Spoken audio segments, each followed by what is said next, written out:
Вопрос из Ухты. Раиса Эдуардовна, многодетная мама, педагог, пишет, что многодетным семьям выделяют земельные участки без коммуникаций. Планируется ли как-то изменить эту ситуацию?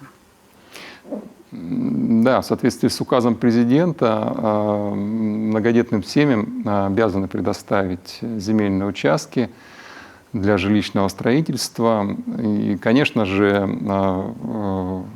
коммуникации, дороги, там свет и, возможно, иные, там тепло, газ, вот это все должно предоставлено быть за счет муниципального образования. Это полномочия муниципальных образований. И, конечно же, они это делают по возможности финансовой, несомненно. Вот. К сожалению, она не такая большая, особенно, так скажем, ну, небольшие муниципальные образования, но и там и очереди не такие большие, чтобы говорить о проблемах. Там. Но все решаем, в том числе и республика здесь принимает участие. Мы, конечно же, субсидируем муниципальное образование на эти работы, вернее, выделяем деньги как субсидии, как гранты даже, так больше скажу, на конкурсной основе. Каждый год муниципальное образование представляет документы.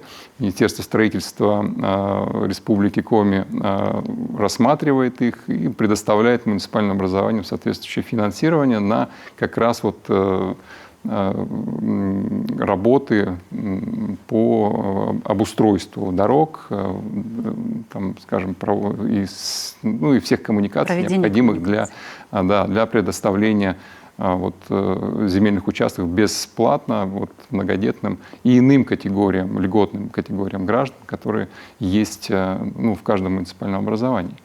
Да, несомненно, эта работа проводится. Но, еще повторюсь, она достаточно, вы все знаете, цены и стоимость таких работ, особенно дорожных, она очень велика. Не все справляемся мы, к сожалению, да, но все равно работа такая ведется, и стараемся, как бы, так скажем, предоставлять земельные участки вот именно готовые, да, готовые со всеми коммуникациями, потому что это требует от нас как бы нормы законов, поэтому вот так могу ответить на этот вопрос. Работа ведется.